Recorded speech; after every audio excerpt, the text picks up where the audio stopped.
Okay, once again, good morning, class. Good morning. Thank you. Now, before proceeding to our next lesson, I would like to recall on about the multiple intelligence by Mr. Howard Gardner. So, pila ganito ka ba multiple intelligence? 9.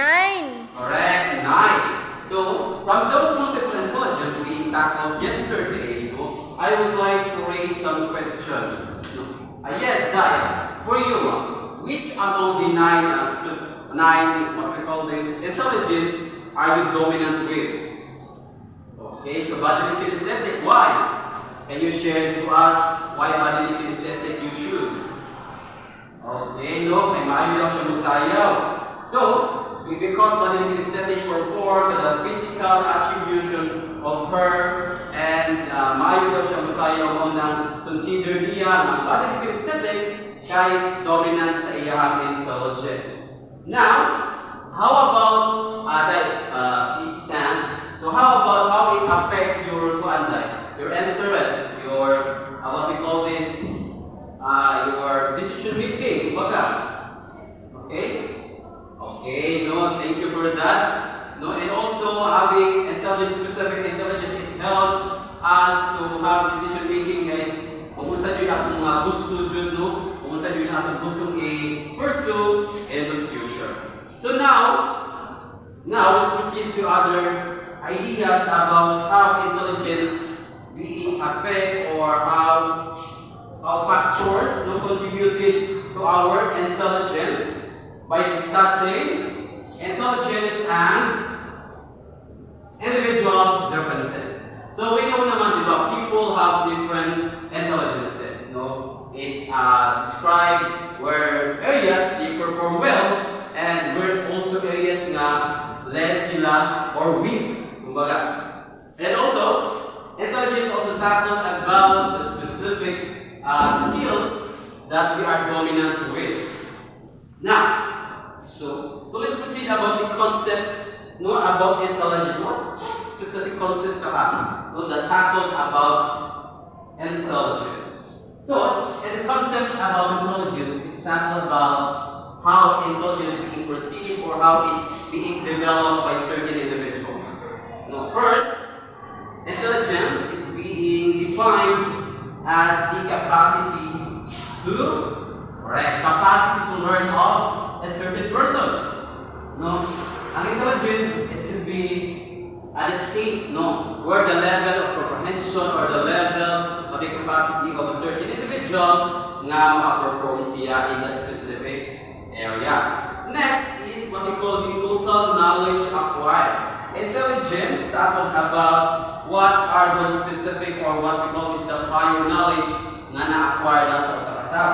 No? And that specific knowledge class, na having that specific knowledge, we can define na usa ka tao dominant siya na diri area or diri, having that specific knowledge na na-acquired sa tao, we can able to identify where he or she dominant with. So next is what we call the ability to adapt. What do you mean by ability to adapt? Yes, that. Okay, correct. Being flexible. Being flexible means you can able to learn in different area. Even though hindi muna what we call this, hindi muna sanay, but because you have ability to adapt, intelligence can be developed as well. So now, let's proceed to the components of intelligence. What are those components of intelligence, So, any idea? No? Wala. So, let's proceed na lang sa components of intelligence. So, according to many theorists and researchers, they believe that intelligence can be learned. Intelligence where it depends on the surrounding, on the people. It also depends on the interest sa kada individual. So now let's first talk about the components of intelligence that it is adaptive. If you see adaptive, it is learned by person. So kaya ang intelligence pwede siyang hibaluan throughout the process, throughout the development sa usa ka tao. For example, walang eskwela ang bata, gusto di ay niya mag-sports. So because of the experience na na-experience niya sa school, na-acquire niya, na-adapt niya ang sports na iyang ganahan, and because of that, na-acquire niya ang specific na intelligence niya karon. Okay, very good. So next we have related to learning ability. So intelligence also depend on the learning ability sa tao. Di ba we know naman that ang mga tao, we have specific limitation. So because of that specific limitation, guys, no, our ability also being limited. Now, having learning ability, it could be developed as well. Even though na limitation, no, we know naman that learning is a process of evolving. Therefore, na-enjoy development throughout the process.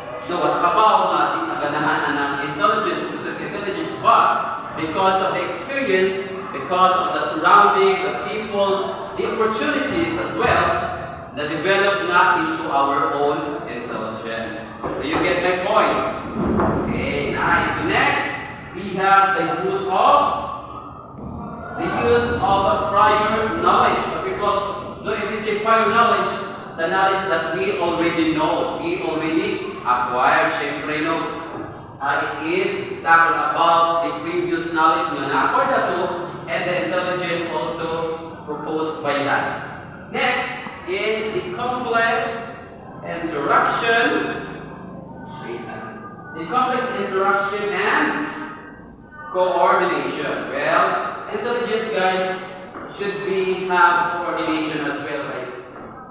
Kasi kung we say na dominant ka sa specific dominant mo sa interpersonal, how can you say na dominant mo ka sa interpersonal if you cannot even perform specific quality of a person with interpersonal skills? So, by having complex interaction, no, we can identify na, okay, dominance yan.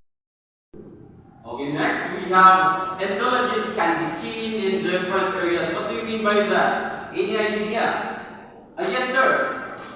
Okay, very good. No, if we say intelligence can be seen in different areas, simple as that, where area na dominant ka.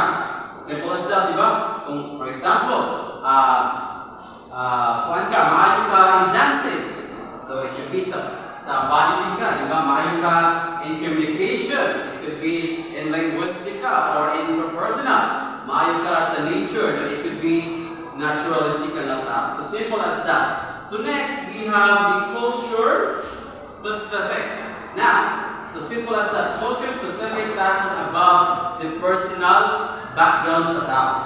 No? Also, tradition, the environment as well, and also ang tawag na ito, geographical landscape, kung asa nabelong ang tao. So in culture specific class, no, ang intelligence mapektuhan po kung taga-asa ang tao. Diba?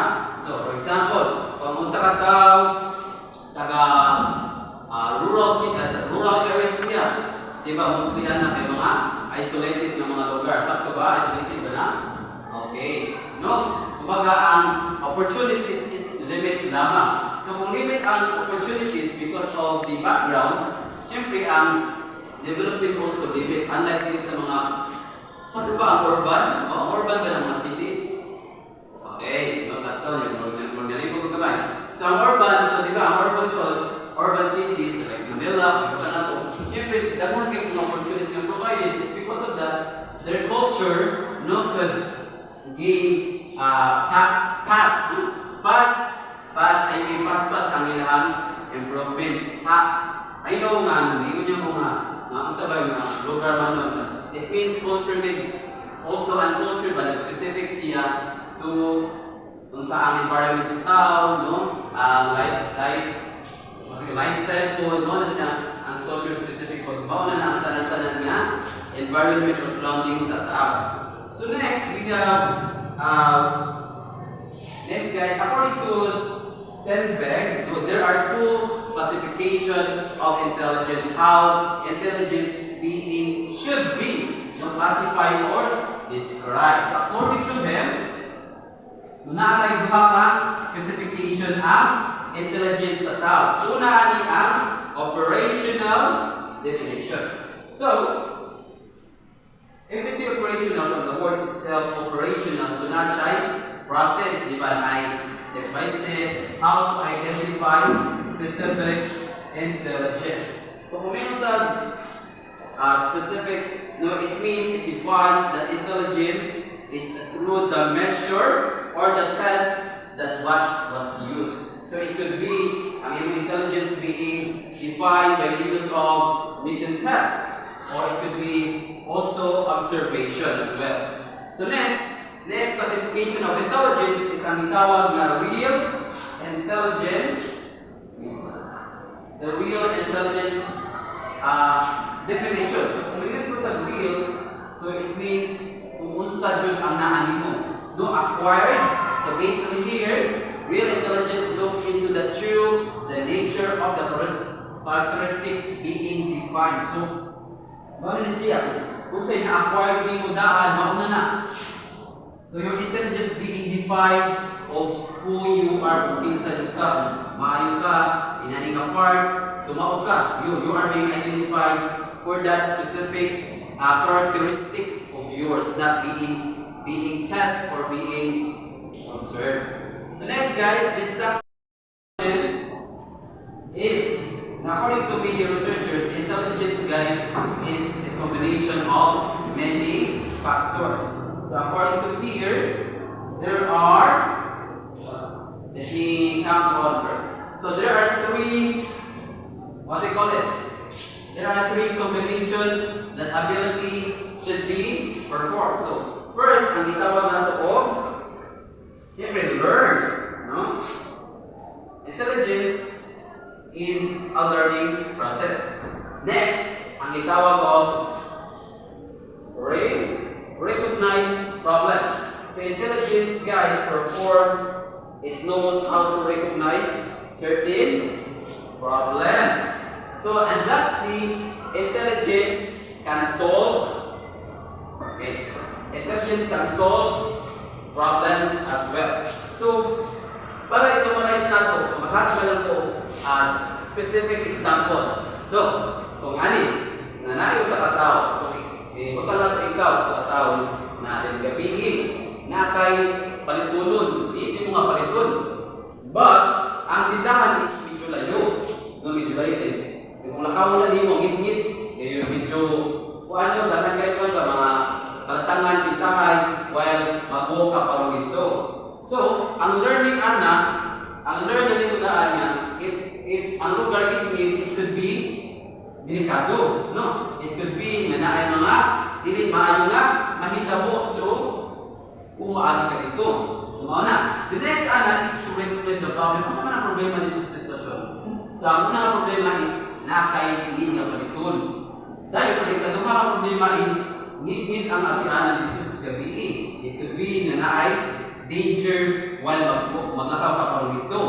Now, to solve the problem, you have to consider decision making. So, sa man dyan, mubalit ka or mubalik na lang kay delikado. So, it could be, ang balik na lang po kay delikado man, ngit-ngit na, o hindi man nga, kumanaga na ako paliton. So, because of that, na-solve ang problems. So, based on that, that's how intelligence, the combination of intelligence, perform. So, na-siya learn, na-siya recognize the problem, and also how to solve the specific problem. So, do you get me, class? Okay, no. So, well done. So, now, I want you, for our application class, so, at least ang tawag of this is me today. So, now, I will group you into 4, kali 1, 2, 3, and 4 group. So now, all thing that you do is to, first guys, mag-discuss mo kung saan na dominant intelligence na ako.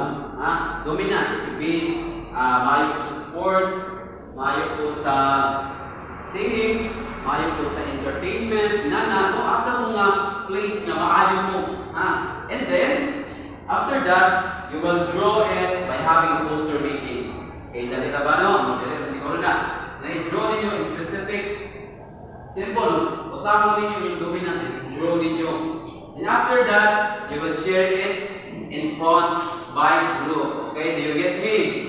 Okay, now, for for the criteria for grading, let's have content, ang poster mismo, ang draw, 10 points. The message to how do you deliver your dominant intelligence in front, 15 points. The relevance, also the relevance of your message to your poster and to the idea being given. Let's have that 10 points, and also the organization of your poster and your ideas, 5 points. So to be total of 40 points. So, okay, now let's proceed. Group 1. Okay, very good. Group 2. Very good. Group 3. Okay, very nice. And let's have the last group 4. Okay, now, very good.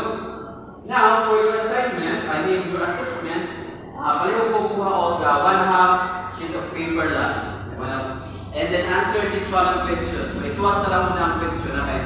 Wala na akong nakasuwat eh. Dali ko nilagay. So, number 1 question, class, what specific intelligence that you love to engage but didn't work? Then why? Kung saan ang specific intelligence nga, ganahan ninyo, pero wala nag-work. Ano sa ka nga problema? Then just write down also the reason nga nung what will you pursue. For example, kailangan mo sayo pero wala din pursue. Nga naman. So simple as that.